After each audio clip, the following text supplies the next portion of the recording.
We all have different kinds of dreams. And once in a while, some of us will get what I call a teaching dream, a dream from the guides. So I had one of those dreams the other night, and I wanted to come on here and share the dream. I'll be very laser. I'll be very quick around it. I won't go into a lot of story, but I wanted you to get the gist of the dream because I feel not only was it a teaching for me in this dream, it's a teaching for the collective, it's a teaching for you, it's a teaching for all of us. Shall you choose to take the teachings from this dream? So anything I share or anything that anyone shares with you, really make sure it resonates with you. Really make sure it lands with you. There's a lot of people sharing wisdom right now, and it's wonderful and amazing and talking a lot. But here's the thing. You know what feels good to you. You know what aligns with you. So what I share with this dream, just make sure it aligns with you. And parts of it may align with you, parts may not, and all of it may align. Okay, so here's the dream. This was one part of a very long dream, but a group of us, a group of my friends and I, just random friends, I don't know who they were, we were at a site, looked like maybe the desert of California or maybe Arizona, but it was a site that was sacred, and there were fossils, ancient fossils all over the desert floor. Really amazing fossils. And I picked one of them up because I thought I wanted to take one of the fossils. And throughout the dream, I dropped it. So I wasn't meant to have that.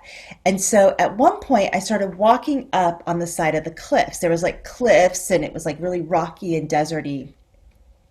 And I was walking up on the side of the cliffs, and down below were the group of friends I was with, and they were coming across what this giant boulder, and they were trying to move it. And I remember thinking they probably should not move that boulder because one, we were in this sacred site, and two, I just had this hit, don't move the boulder. But they went ahead and moved the boulder. And when they moved the boulder, in there was this, I can still see it, giant rattlesnake, a massive rattlesnake. And his tail came out and he like shook the rattle at them.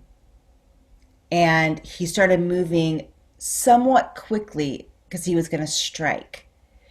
They moved back. Then he saw me up on the ridge, the rattlesnake, and he started to make his way slowly to me because he was angry and coming to get me. And I was up there and I started walking really fast. So I'm going to end the dream there. So here is what I took away from that dream. I took many things from that dream. One, we were in a sacred site. We were taking. How often have we been out in nature, or how often have you, as humans, not just you, but we take from the land? We think that something sacred or something that belongs in the land is ours. I've done it before, like a pebble or a rock. I'm like, oh, I like the shape of that rock. I'm going to bring it to my house. Where we disturb the land, where we take but we don't ask. So that was one of the first things that came through. The second was the manipulation of the land. Moving something out of the way because you're curious and because you want to look and not asking. And when you do, danger comes out. So this part I find very interesting because here's the thing. If they had not moved the boulder, the snake would have been happy, they would have been happy, and we would have gone on our merry way. The snake would have just been doing what the snake does, and they would have been doing what they do. But instead, entitlement came over, natural curiosity came over, and there was danger. And what I took away from that is there's so many layers of reality happening right now. There's so many portals. There's so many possibilities. There's like dark lines. There's light lines of energy. And personally, I can get really curious about the dark and be like, I want to find out more about that. Do I always have to do that? Or do we need to let things be? Do we need to overturn every stone that we feel curious about? Or do we stay in our own lane? Stay in your lane. It doesn't mean you don't get to speak up. Doesn't mean that you don't get to, be passionate and out there and amazing. But we know when we are coming across something sacred that doesn't belong to us or things that we don't have any business looking at.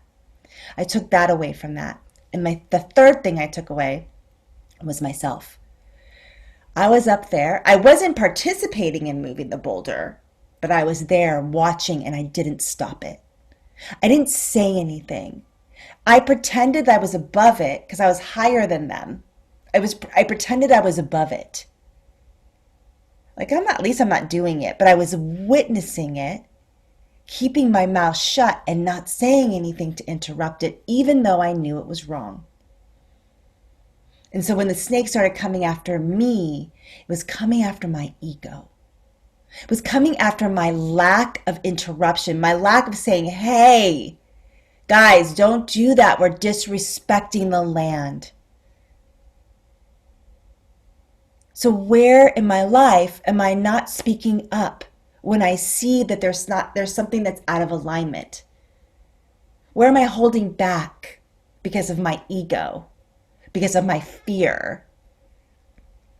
So I think this dream is incredibly profound, and I feel like it's not just for me, it's for everyone. So if any of these questions or any of these parts of this dream resonate with you, get curious. Don't beat yourself up, because I could have beat myself up about, damn, ego. And I do that all the time. I see a lot and I keep my mouth shut. I see a lot and I don't interrupt lovingly. So just putting that out there. Hope you enjoyed this dream. Hope you got something out of it. And I would love to hear from you. What do you take away from this dream? What meaning do you take away from this incredibly profound dream from the guides? All right. Have an amazing day. And my name is Beth Osmer, and I look forward to hearing from you.